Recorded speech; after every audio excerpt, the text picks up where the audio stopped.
Es un micro para que escuchen ustedes nomás, solo para que si no es para el micro.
pero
escoliosis idiopáticas en el resto no. Y esto se debe a la forma de la columna y a que el resto de vertebrados mantienen una flexión de caderas y una flexión de rodilla, de manera que el centro de gravedad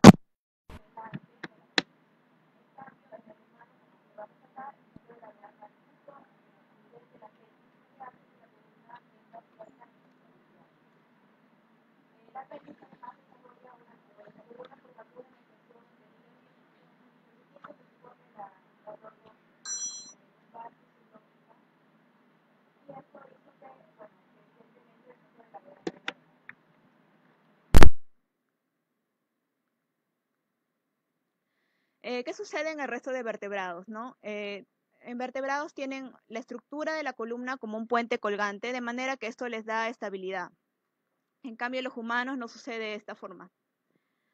Vamos a observar aquí una articulación que es bastante importante en lo que es la biomecánica de la columna, que es la articulación facetaria. La articulación facetaria no solamente va a dirigir el movimiento de la columna, sino también va a proporcionar lo que es la estabilidad de tipo rotacional. Vamos a observar entonces la faceta, proporciona lo que es estabilidad rotacional, absorbe o amortigua la fuerza de cizallamiento. Significa que la fuerza de gravedad que va de posterior a anterior es amortiguada por la faceta. Vamos a verlo mejor acá. En los animales vertebrados con su columna en forma de puente colgante, tenemos que la fuerza de gravedad cae de posterior hacia anterior. Entonces, ante esto, la faceta va a actuar amortiguando esa fuerza de gravedad, evitando que haya rotación del cuerpo vertebral. Entonces, es una función normal de la faceta, permitiendo que la articulación, que la columna, perdón, sea estable. ¿Qué sucede en los humanos? Hay una zona altamente inestable, pero en sí zonas inestables se refiere a las charnelas. La principal es la región torácica inferior y lumbar alta, que es la zona de mayor inestabilidad. Entonces aquí la fuerza de gravedad va a ir de anterior hacia posterior. Entonces la articulación facetaria no va a ejercer lo que debería ejercer, no va a proporcionar la estabilidad, por lo tanto se va a volver inestable y va a empezar lo que es la rotación.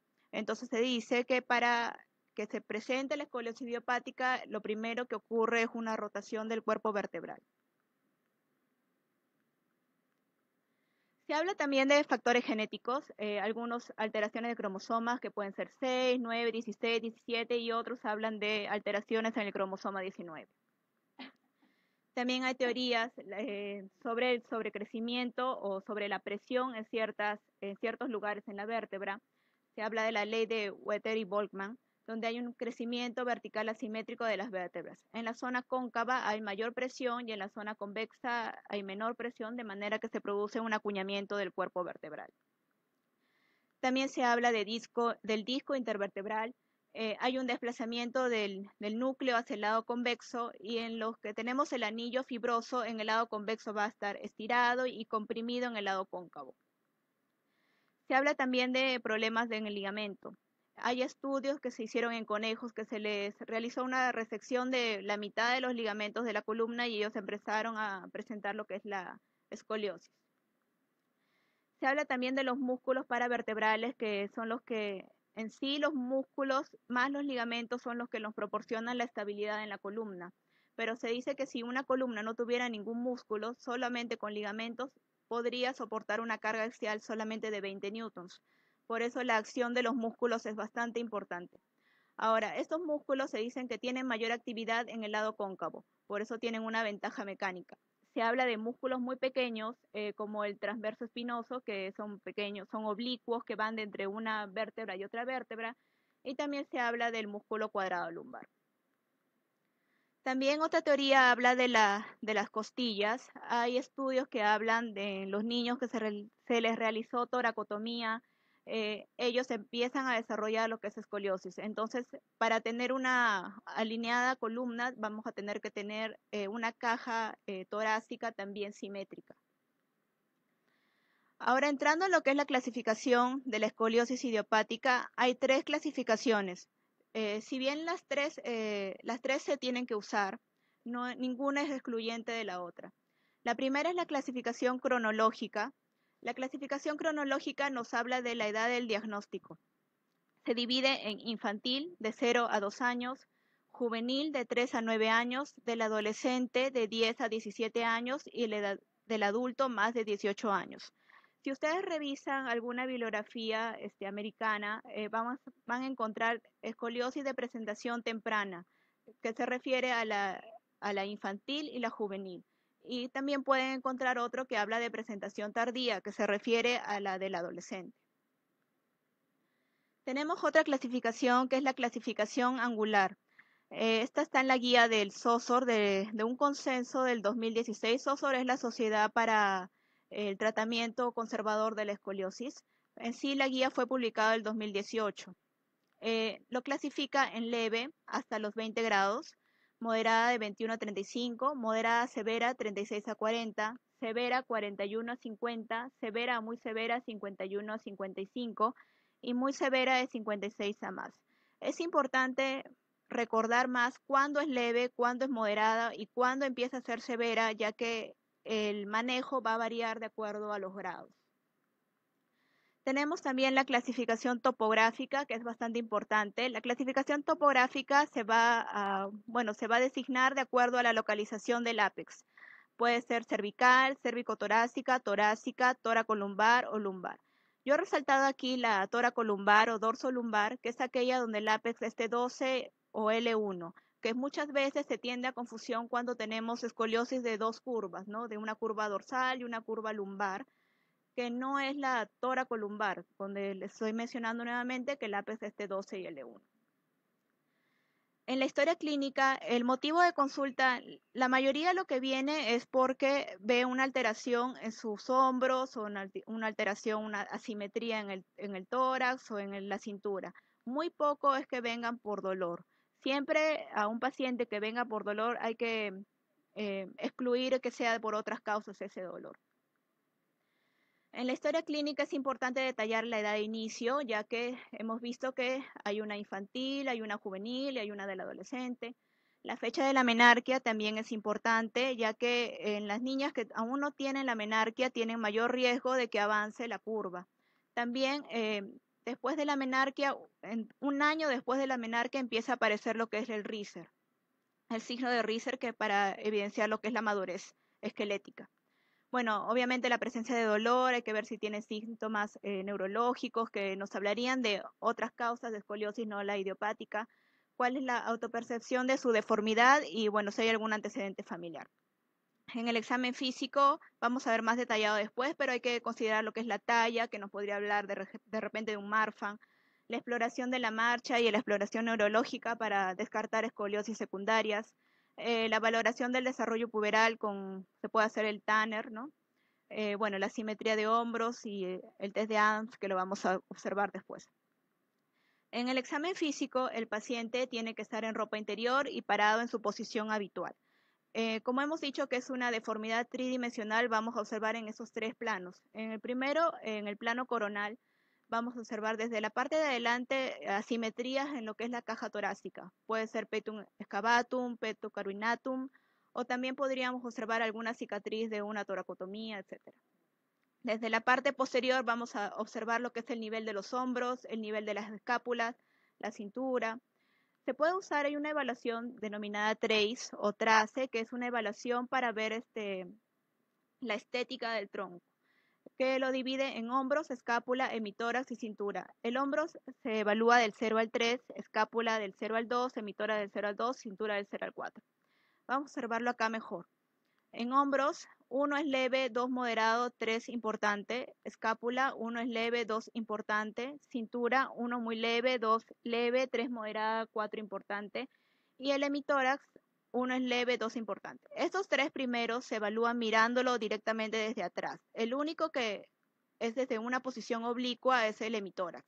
Aquí observamos una jiba bastante prominente que correspondería al 2, ¿no? Que es el importante.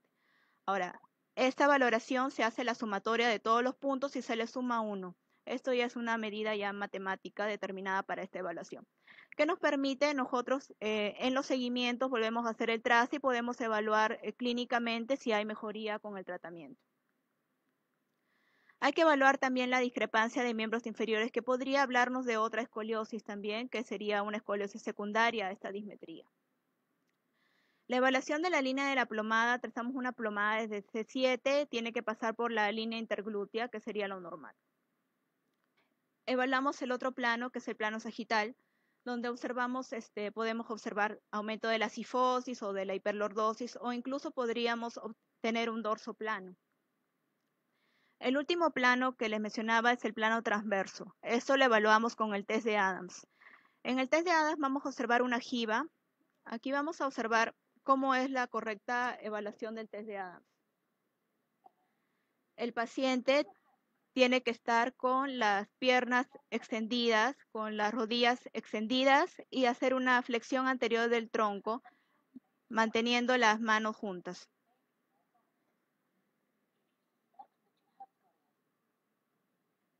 En esta misma posición del test de Adams vamos a evaluar lo que es hacer la evaluación con el escoliómetro.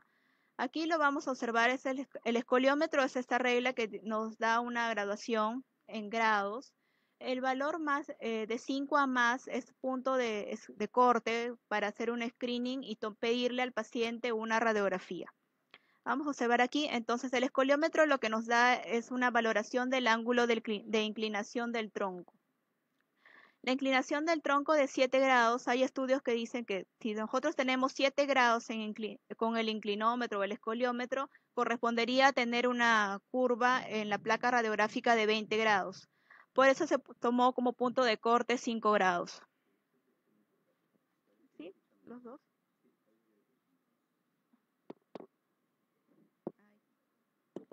Ahí escucha mejor.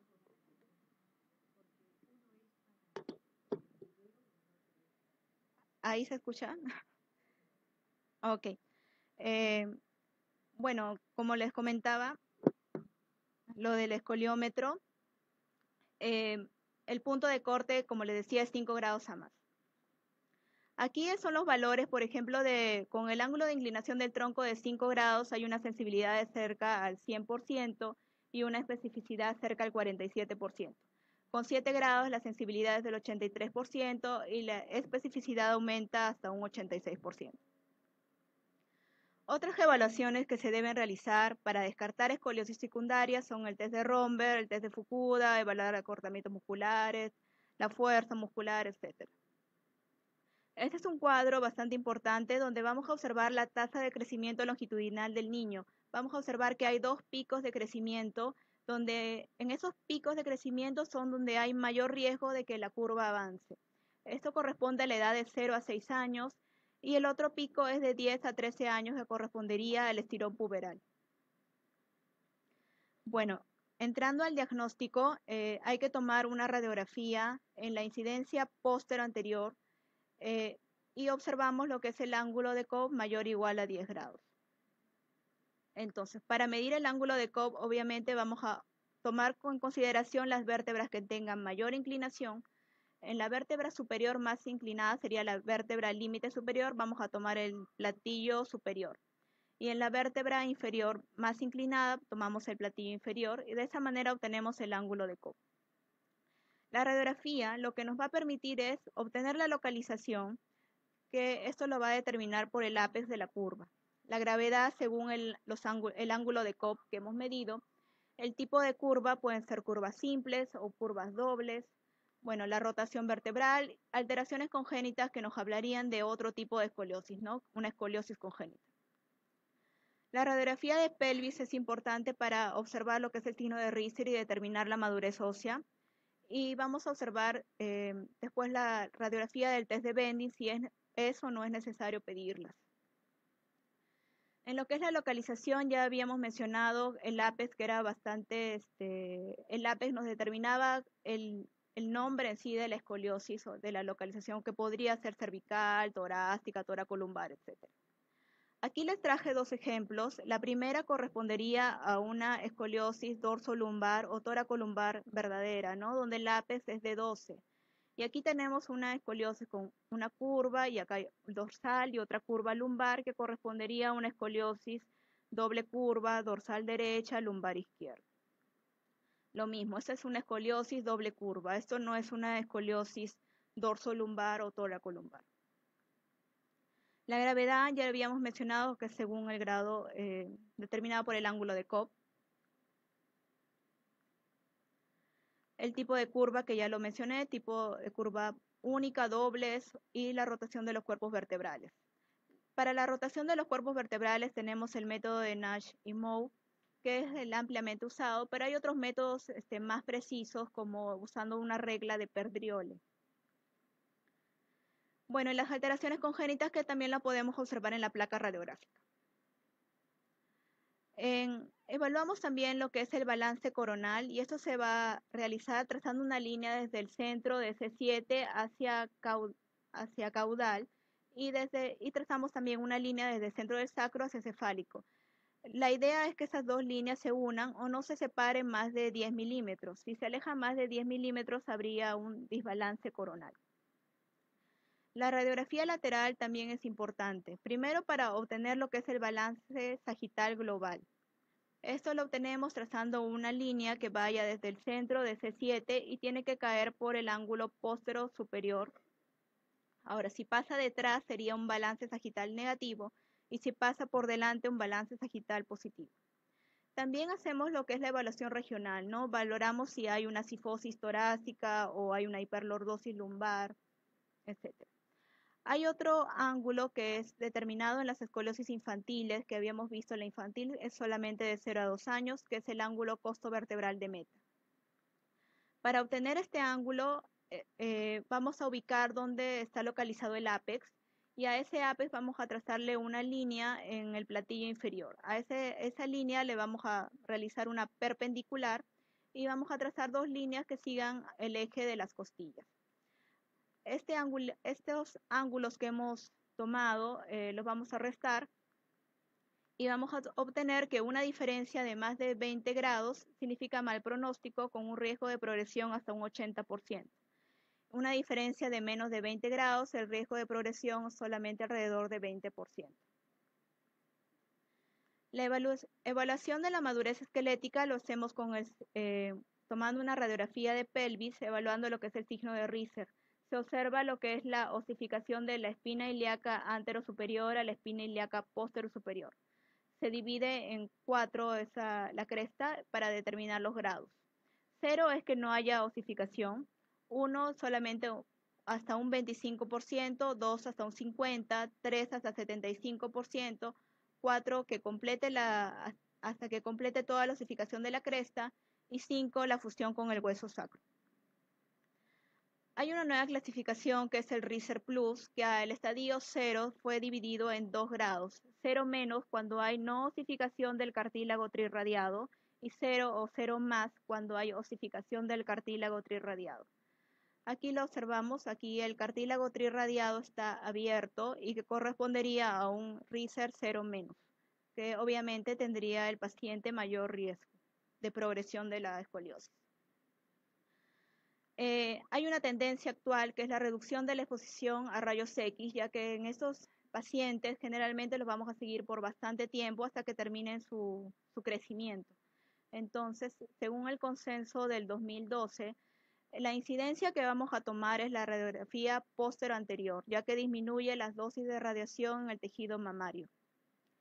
La evaluación de la escoliosis también tiene que ser con métodos de no radiación como el uso del escoliómetro. Por eso es la importancia de utilizarlo en los controles. Se puede usar también métodos que usen dosis muy bajas de radiación como el sistema EOS. El sistema EOS es muy bueno, pero es muy caro también y se usa actualmente en Europa. Esto es solamente para mostrarles que cuando mayor sea el riser, el riesgo de progresión de la curva es mucho menor. Entonces, igual, un riser menor, la progresión es más grande. Solamente para mencionar la radiografía mesuradora, también es importante tomarla para considerar si ha habido una dismetría de miembros inferiores que pueda aparentar una escoliosis. El test de bending o la prueba de inclinación vertebral se toma para evaluar si hay una reducción o si es una curva reductible. Se dice que la curva es reductible cuando la reducción es más del 50%. Ahora, la tendencia es pedir o no pedir este examen.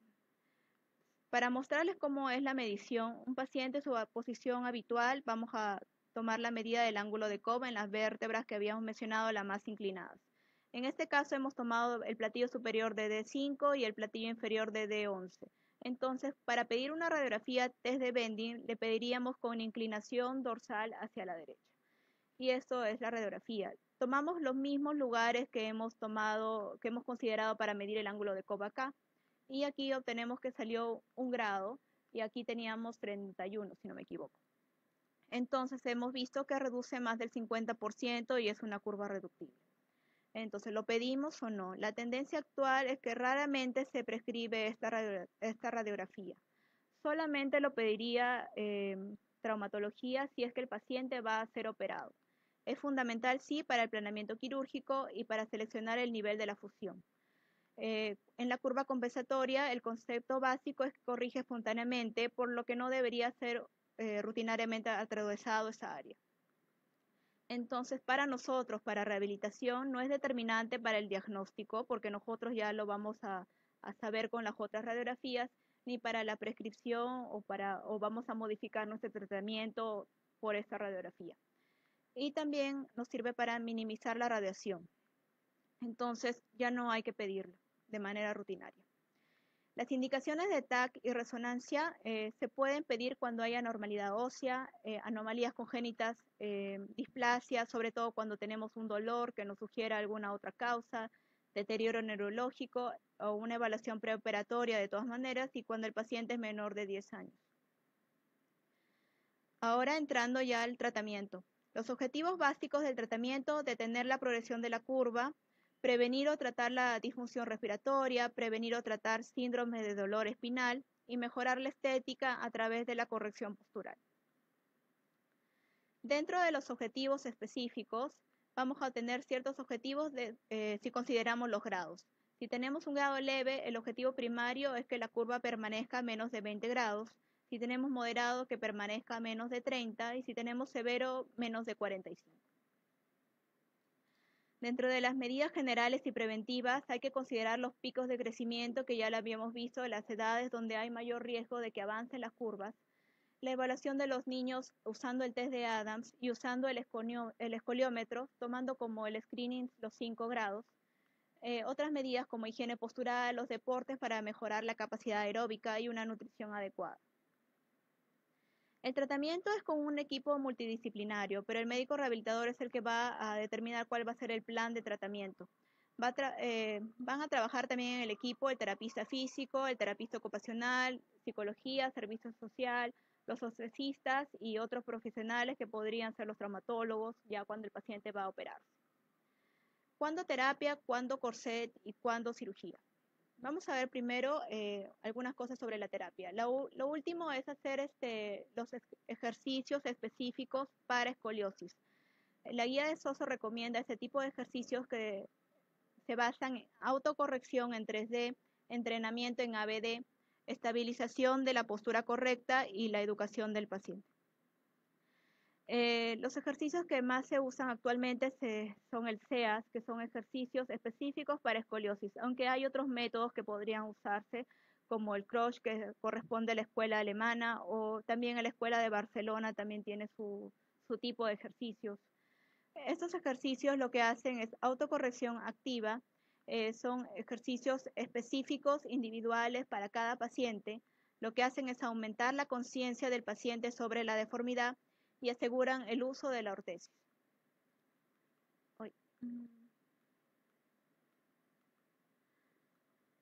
Ok, aquí hay un ejemplo. Este es el paciente en su postura habitual y está realizando el ejercicio del CEAS, donde observamos que el paciente tiene una autocorrección activa, ¿no? Observamos que ha mejorado, por ejemplo, en la parte de la cintura, bueno, levemente en lo que es en los hombros todavía se ve la asimetría, pero en la parte de la cintura hay una mejoría.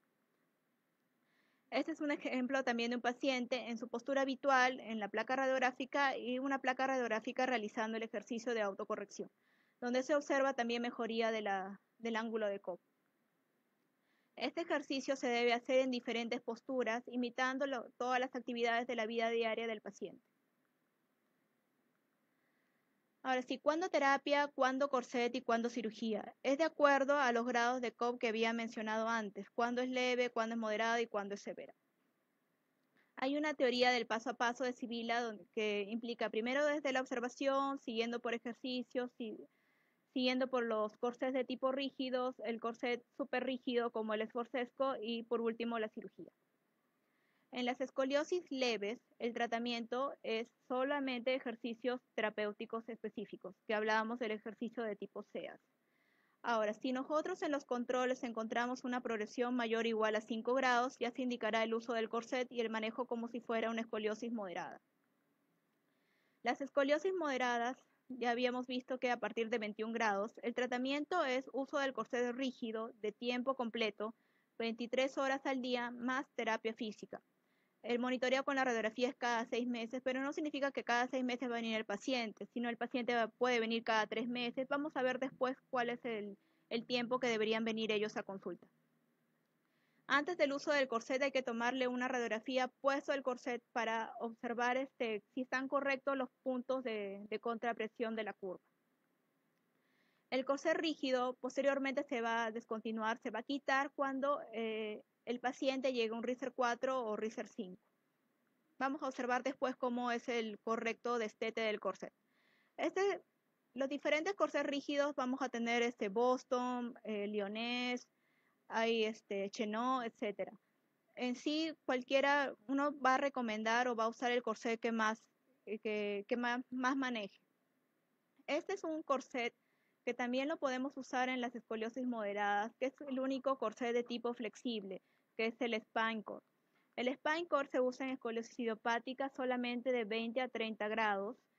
Eso quiere decir que está contraindicado en el resto de escoliosis y también está contraindicado en pacientes que ya usaron antes un corset de tipo rígido. Lastimosamente no hay aquí en el país, sí hay por ejemplo en Estados Unidos.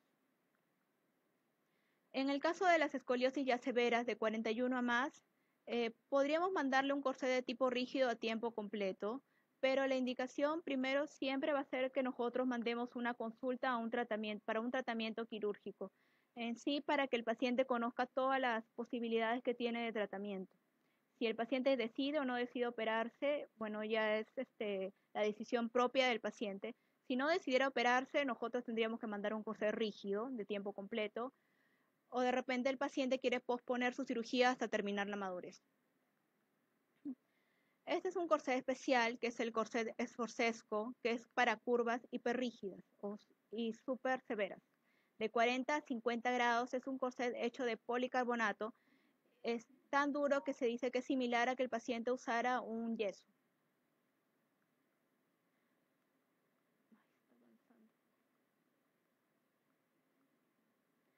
Bueno, ese es el resumen de lo que hemos visto en el manejo. Vemos que los ejercicios van de 10, a partir de los 10 grados en las escoliosis leves. El Spinecore, que lo habíamos visto, que es en la escoliosis moderada, que es un corset flexible de 20 a 30 grados. Los corsets de plástico, los corsets rígidos, los plastic brace, que lo podemos usar todas las moderadas, ¿no? De 20 a 40. Hard plastic brace se refiere a los corsets súper rígidos como el esforcesco, que lo podemos incluso usar a partir de los 30 grados, pero generalmente la evidencia más dice entre 40 hasta 40 y 50 grados. el casting que se refiere al uso de yesos y el último, la cirugía. ¿Cómo vamos a hacer el control? El control médico, o sea, el paciente va a venir a consulta de acuerdo a si se encuentra en alto riesgo o bajo riesgo. Alto riesgo habíamos visto que es el RISER 0, RISER 1, RISER 2. En algunos casos podría ser incluso RISER 3. El bajo riesgo, RISER 4, RISER 5. ¿Cuáles son los signos de alarma? Cuando las curvas empiezan a progresar más rápido, la progresión se determina cuando en los controles radiográficos encontramos aumento de la curva de 5 grados a más. En el caso de escoliosis muy severa o severas, que se asocian a problemas neurológicos o problemas cardiorrespiratorios, cuando haya dolor en esas curvas escolióticas. Ahora, ¿cómo vamos a quitar el corset? El corset se quita cuando el paciente llega a un RISER 4 y RISER 5. La idea es quitar 2 horas cada 6 meses. Entonces, el quitar el corset va a durar como unos 2 a 3 años. Vamos a ir disminuyendo el número de horas, 2 horas cada 6 meses, hasta que llegue a unas 8 horas como un uso nocturno. Este lo usará 6 meses más. Luego nosotros vamos a valorar si retiramos o no retiramos el corset. La evaluación es tomándole una radiografía después de 48 horas sin haber usado el corset. La idea es que la curva se mantenga estable. Si observamos que se mantiene estable, entonces ya le vamos a quitar recién el corset.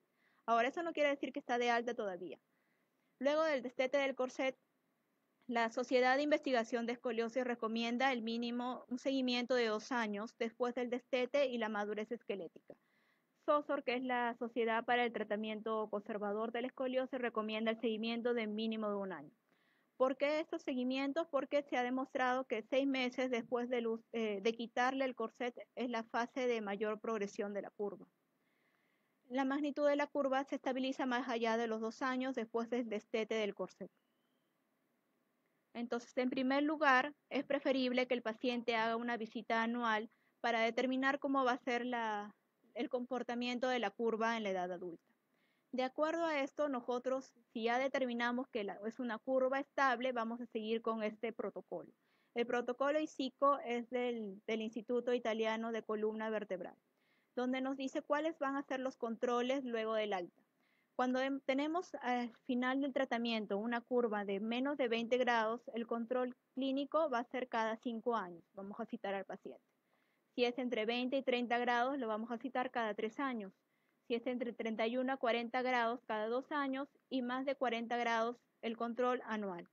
La radiografía se va a tomar cada 5 a 6 años para evaluar la progresión y evitar la radiación innecesaria.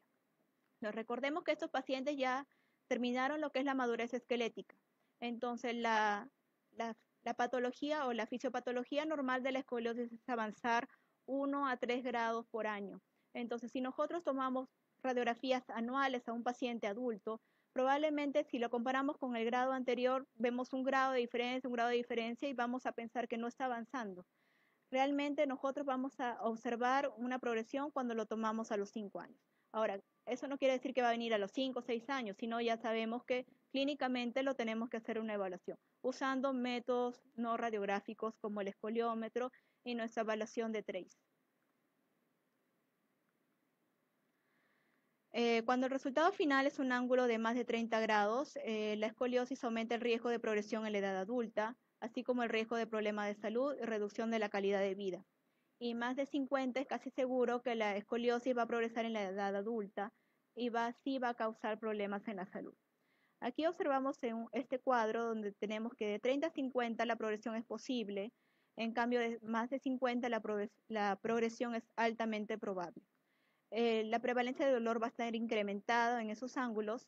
La discapacidad va a ser inusual entre 30 y 50, pero más de 50 grados sí va a tener discapacidad. Y el impacto estético siempre va a ser mayor a partir de esos grados. Ahora comentando sobre la escoliosis y los deportes. Escoliosis con corset y tratamiento quirúrgico no es ninguna contraindicación para el que el paciente realice algún deporte. Entonces el paciente lo puede realizar tal igual que el resto de personas. El paciente con escoliosis y corset también puede hacer ejercicios con su corset o también sin el corset. Cuando el paciente ha sido operado, no hay un consenso de en qué momento puede regresar la actividad física, pero sí puede volver a hacer sus actividades. La natación también no está contraindicada. Habían algunos estudios que consideraban que podría aumentar la escoliosis, pero hay otros estudios que dicen que no, que en sí aumenta la flexibilidad, la fuerza y la resistencia, lo que estaría bien indicado. En el caso del vóley profesional sí debe evitarse porque produce estrés en las facetas. Ya vemos que en la actividad del vóley hay bastante lo que es la extensión de la columna, lo que produciría mayor estrés. Pero el vóley de manera recreativa sí lo puede realizar. Entonces, en líneas generales, la actividad deportiva sí lo puede realizar. Las actividades deportivas pueden continuar durante el tratamiento ortopédico, lo que sí deben evitar lo que son deportes de tipo competitivo o deportes de élite, ¿no? Porque aumentan el riesgo de progresión. Ahora, sobre escoliosis y embarazo. Ahora, hay que mencionar una causa. Aquí, escoliosis y embarazo me refiero a que el paciente ya ha estado dado de alta, no es un embarazo adolescente donde el riesgo es mucho mayor.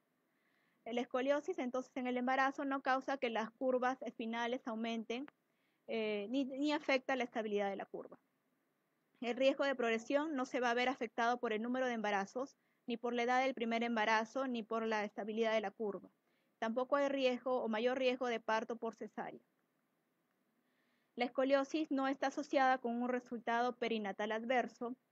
Las curvas lumbares no operadas muestran una progresión media de 1 grado durante el embarazo, que podría corresponderse también a la progresión o la fisiopatología de la escoliosis de aumentar 1 a 3 grados por año. Por eso se dice que no es concluyente que el embarazo aumente la escoliosis. Pero esto ya estoy hablando del paciente que ha sido dado de alta. Eh, Cuando asociamos lo que es la escoliosis con el dolor en la mujer embarazada, no hay diferencia entre una mujer embarazada con escoliosis y una mujer embarazada sin escoliosis que tenga dolor. El dolor es igual, no hay una diferencia entre ambas. Bueno, y eso es todo. Gracias.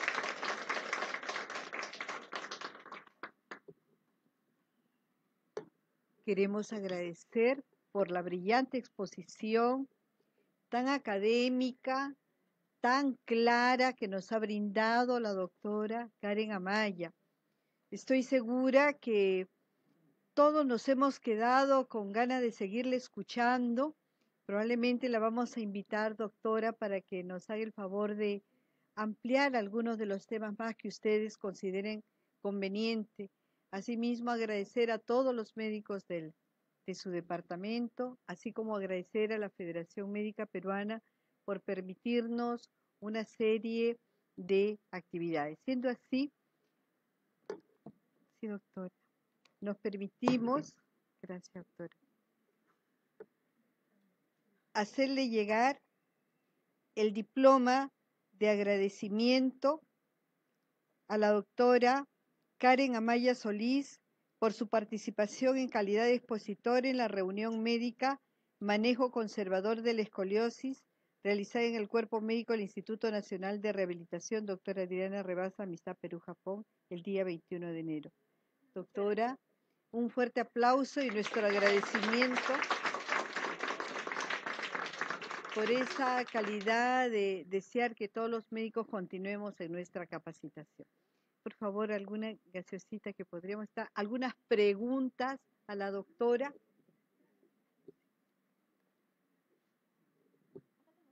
Unas fotos, por favor, para que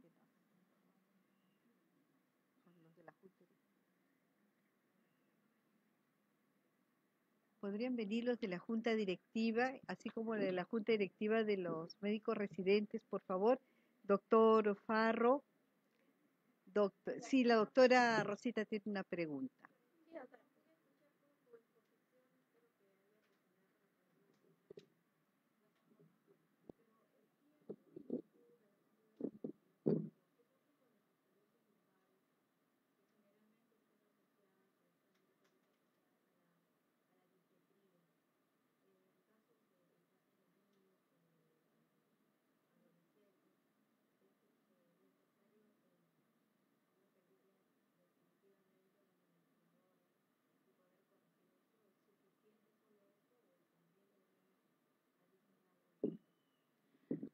Depende, doctora, porque podría ser solamente una dismetría nada más y poniendo unas alzas corrige la columna y la vemos totalmente recta, pero de repente nosotros corregimos y aún persiste una curva. Ahí se manejaría como una escoliosis idiopática lumbar y el manejo igual, ¿no? De acuerdo a los grados, le mandamos o terapia física o si es moderada, terapia más corset.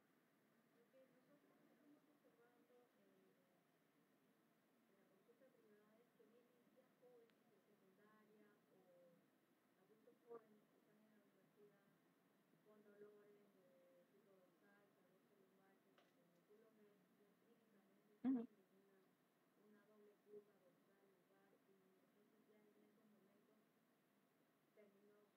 Crecimiento.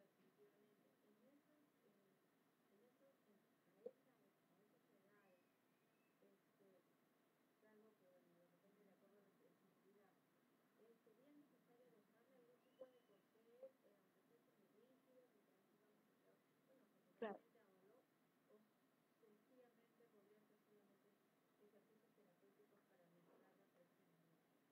En el caso de un adulto, lo que se hace es solamente ejercicios para, uno, disminuir el dolor y mejorar su postura. Ahora, el uso del corset en un adulto no se da, salvo que encontráramos progresión de la curva en los controles. Si encontramos que con una radiografía anterior hay más de 5 grados, ahí sí estaría indicado el corset. Podríamos mandar de repente, si es que a pesar de la terapia tuviera mucho dolor, entonces un corset semirrígido, pero es para el dolor, no es tanto para estabilizar la columna porque en sí ya está estable, salvo que encontráramos, como le digo, progresión. Otra pregunta, por favor. Inicialmente anual para determinar cómo va a ser el comportamiento de la curva y de acuerdo a los grados. Ujú. Ujú. Claro. Ujú. Ujú.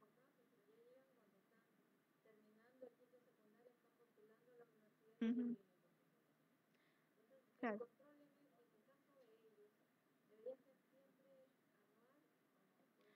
No, depende. Inicialmente anual para ver, como le digo, el comportamiento de la curva. Si es que está estable, entonces si se mantiene estable, ya nos quedamos de acuerdo a los grados que tenga esa curva, ¿no? Si es 20 grados, entonces cada 5 años, de acuerdo a cuántos grados tenga. Ujú.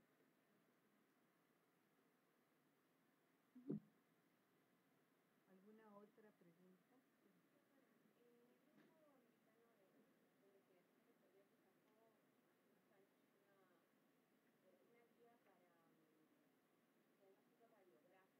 Ujú.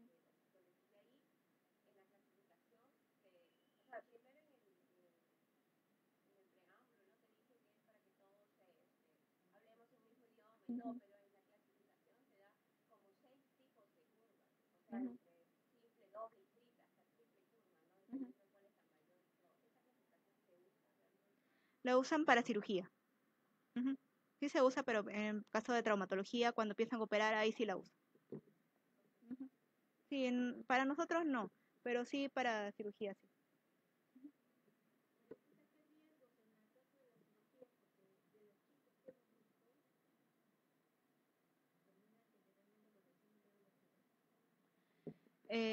Bueno, la bibliografía dice que sí, no deberían tener, la mayoría resultan después de la cirugía con muy buenos resultados. Ahora, si hay riesgos, sí, pues de lesión medular, incluso de infecciones. Ahora, si es que el niño también está en crecimiento, también reoperaciones, ¿no? Por eso la idea también es retrasar a lo máximo la cirugía. Ajá, idiopática nada más. Claro, el riesgo es mayor.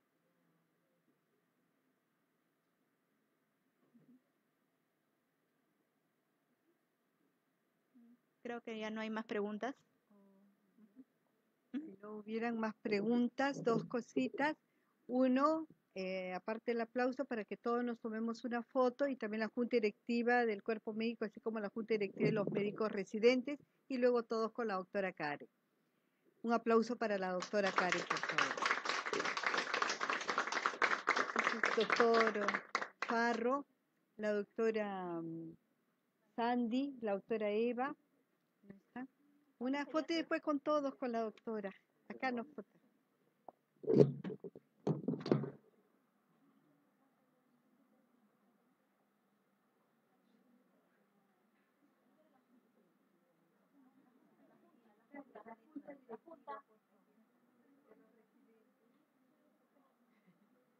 doctora Andy.